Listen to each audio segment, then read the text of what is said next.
So we're going to talk today about deploying UniFi.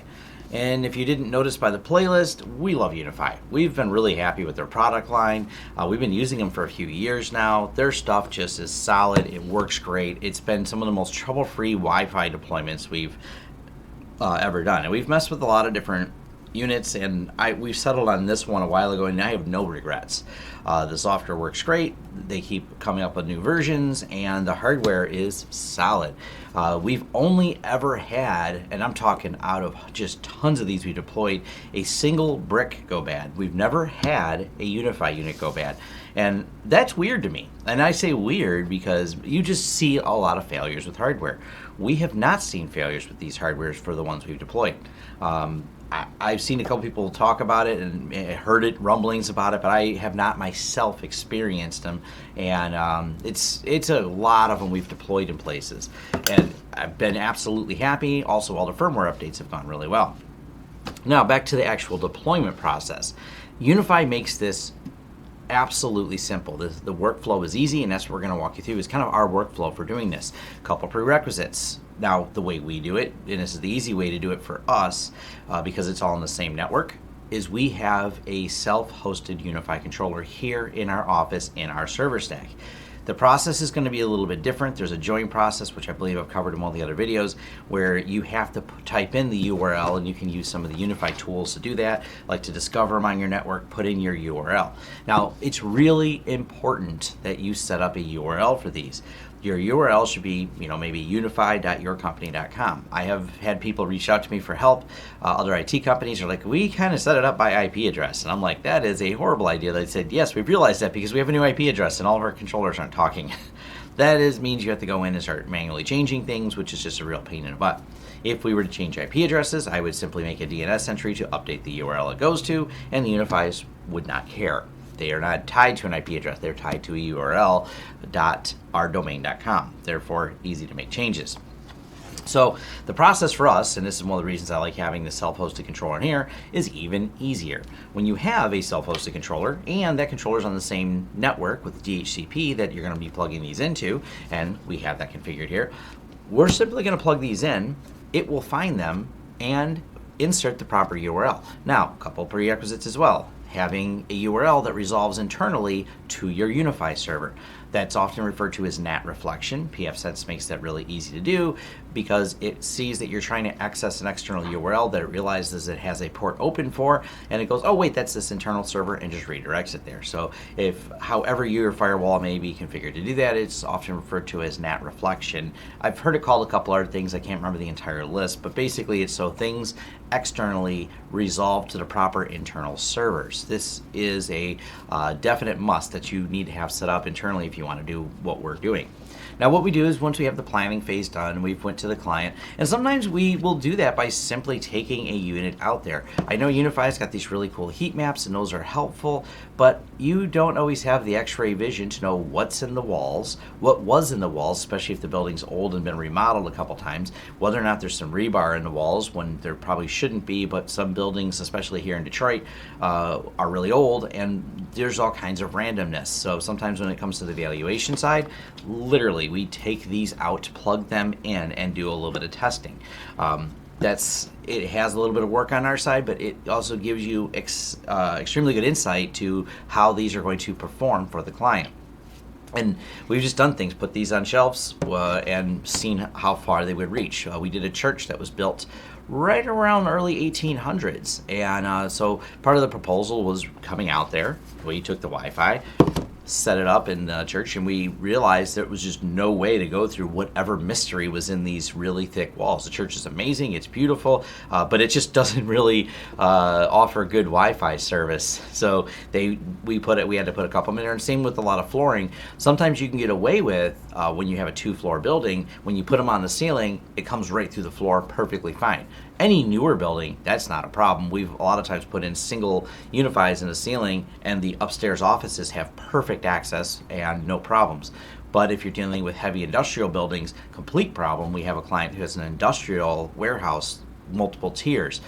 They use a lot of reinforced steel and rebar to do those, which essentially is a Faraday cage that kills off the Wi-Fi. So for those, we put a Wi-Fi in each floor, solve the problem.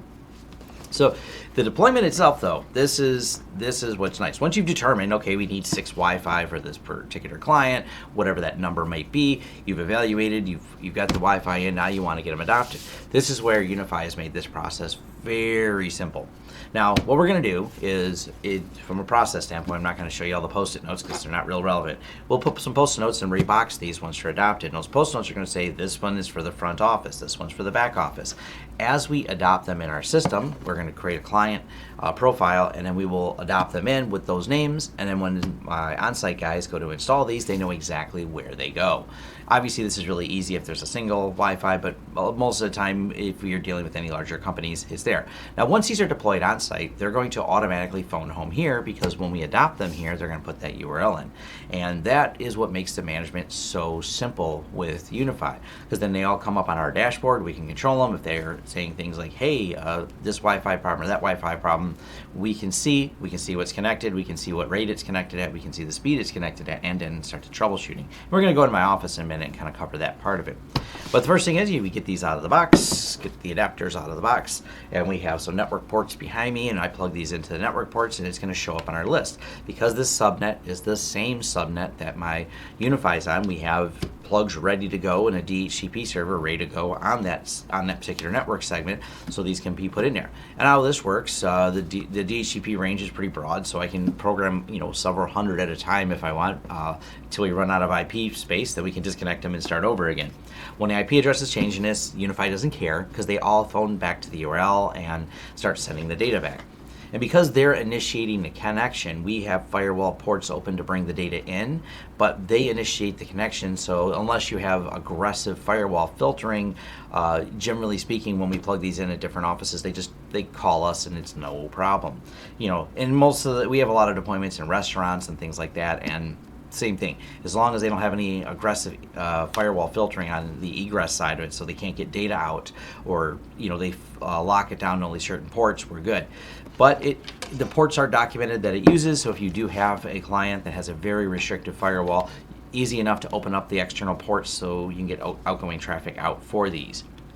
Now, even when you're setting these up, when we first set them up here, you don't have to worry about any of the VLAN information or any of that, but then when you're on site, you can still remotely keep sending data to these, you can keep sending the upgrades to these, and like I said, this is kind of the overall what makes managing UniFi very easy, and one of the reasons we really like them as a product, because we just got the new UniFi controller. I did a video on that just the other day, and we then pushed out all the updates to all of the new firmware on all of these. Went off without a hitch, and we have I think 35 sites right now in our system that we're managing Wi-Fi for, and so each one of those has a varying number of UniFi, quite a few of them, and we just hit rolling upgrade on that, and you can do it. Now, we don't have it set to auto deploy, but that is an option. You can auto deploy updates as they become available.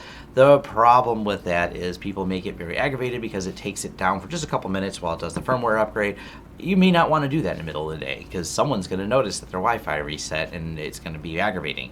So we generally schedule it. We know their client's hours, or we let them know if they're a 24-hour business when the maintenance schedule is for that. And it's the UniFi updates, as long as they have a fast connection, they go really fast. I mean, it's only down for a couple minutes to do any firmware updates. Not really a big deal. They've made the process smooth, and I'm very happy to say, in all the years of doing UniFi, we have bricked 0 units doing remote upgrades.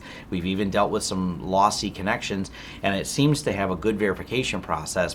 If it didn't have all the data, it's not like it's live streaming the firmware, and it gets the firmware over here, firmware's over here, it goes, okay, I have it, check some matches, let's do the update. Versus if you get lost in between, not a big deal, because a lot of people say, what about doing updates over the internet? Seems kind of risky, and in some way I understand your concern, especially because we have a lot of warehouses that man lifts were used to install these into the ceiling, and they're not easily accessible.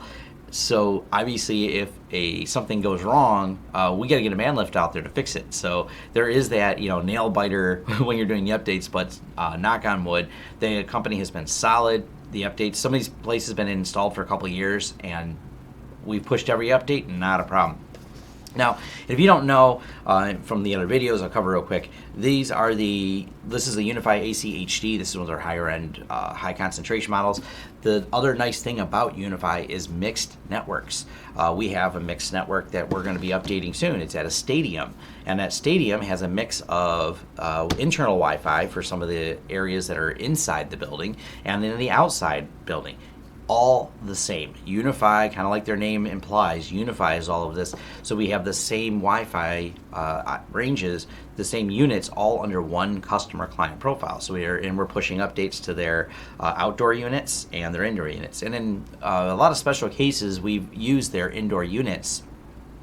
their outdoor units indoors because they're in warehouses. And the warehouses are not climate controlled, they're industrial in nature, and you want something that's not going to have any issues. And that's been kind of a solution for that, is using the industrial ones that we don't have to worry about it, because these are not the weather sealed models. But nonetheless, these are pretty sweet, and we're going to jump in here. I'm going to go ahead and just plug this in, plug it into the network that's tied to the Unify controller. It's going to get an address. It's going to get into adoption mode, and I'll show you kind of the adoption process. And like I said, you can pretend we're putting things on there, but I'll walk you through the naming process on here.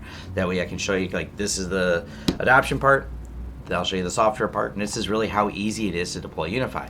Once you've done all this infrastructure set up, and like I said, we have a self-hosted controller, this is just really smooth. So let's go ahead and plug this in, drink some coffee, and I'll wait a couple minutes because these have about a minute or two boot up time. Now, here's the really easy part of this, and this is, back to the finishing it up here. The device is plugged in. It's went from blinky to solid. Once it goes from blinky to solid, it's good to go, and it shows up on our list. Now, I have it switched to LTS Office, but I can switch this to any one of our clients. I'm going to blur out some of the client list here. And now we switched it over to, yes, I have my house managed on here, and I called it my home Wi-Fi. And you notice pending adoption is still here. No matter which site I switch to, that's where the pending adoption shows up. So if I move this to any other site, I pick the client site that we're going to adopt it to, we just hit it and it adopts that site. So I'm going to switch it back over to our site. And now it's back on our site. So the ones for adoption, like I said, they'd follow. And if I were to add a new site, there's a little button you click and you add a new site to the list. So pretty straightforward on that. And now this one's pending adoption, and we're just going to click adopt. It doesn't need a firmware update, or it would have said that. They all have the same default password out of the box, or if you do a master reset on them, they all have a little reset button on them. So it's real easy if you ever want to take over from another IT, for example, you can just master reset them. And we've done it, brought them back to our office, master reset them all, adopted them all, and redeployed them. Or we've done it on site at the client and put the URL in. It all depends on how the situation's going and how we want to deal with taking them over. But then it provisions, it adopts, it provisions, and now it's on that network. Now, even if we put this on another network, it will still phone home and be on ours. So that's as simple as the deployment goes. And then we rename it, so we're going to click on it, go to config, and give it a name, the new super cool Wi-Fi. Hit save.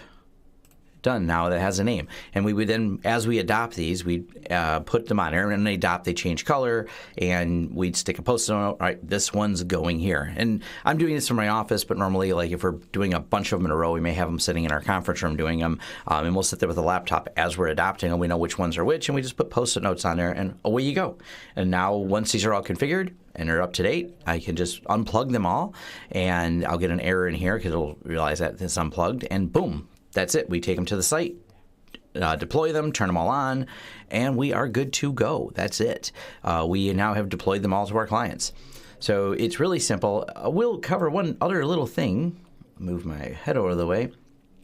If you go over to the Manage the Device, if I hit this option down here in the corner, that'll actually let me move it to another site. So if you accidentally do put them on the wrong site, you don't have to forget them, which is an option. You can just say forget this device, which is right here, but you can actually just move it over to another client. So they've kind of thought of that for those situations that might be an issue. They also have options for how you may want to configure the network on this bigger one. Once you've got them adopted, if you know an IP address, you're going to be setting it to it because the client doesn't have DHCP. You can force all the different settings, and so all the other Unify rules apply. And we've had a couple like that where we know we have to set certain things, and the same thing, we push all those settings in there. It's locked in, deploy to client, and away we go. The other thing you can do, and a little bit more advanced, is you can create some custom WLAN groups and customize this particular one. So if you have a group of them but you want to do something else, that is something you can do. So it's still part of the same company but has its own custom profile.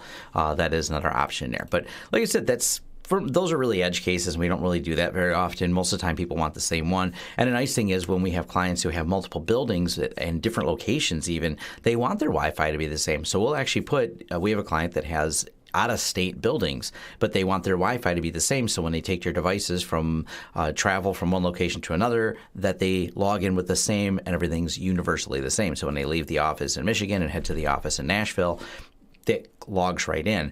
And Unify has no problem handling that, and that's what we did here. We just deployed them. We shipped them to the locations that they needed to go to. We manage them in one single dashboard, and if we change the password, it changes the password for all of them at once. And like I said, this is why we like the self-hosted controller system, because it makes it really, really easy to do, because we're doing it all in-house on our servers, and we're able to then see which clients are connected. And we can see, like right now, there's 4 clients connected to the Wi-Fi, and we start getting all the stats. And I've covered this before in depth on how the Unify sees everything and how it can easily manage all the Wi-Fi in there for viewing things. I covered that in my last video for, like seeing the wireless uplink, seeing the interference that might be caused and which people are on which one. So hopefully this was helpful, kind of give you an idea of how we do the deployments and why we like the Unifys. And wow, they make this really easy. This is not a problem to do. It's easy to deploy, easy to set up, easy to manage once it's been deployed, because when a client calls us, we're just going to switch to the client that says, I'm having a problem with my Wi-Fi. We can look to see if that device they have is trying to connect to it, or what the conditions are, or if there's any errors, or if the system is down. All these are status connected, but if they go down, we're going to get a different status note on there. So we're able to see, oh, yeah, your Wi-Fi is down.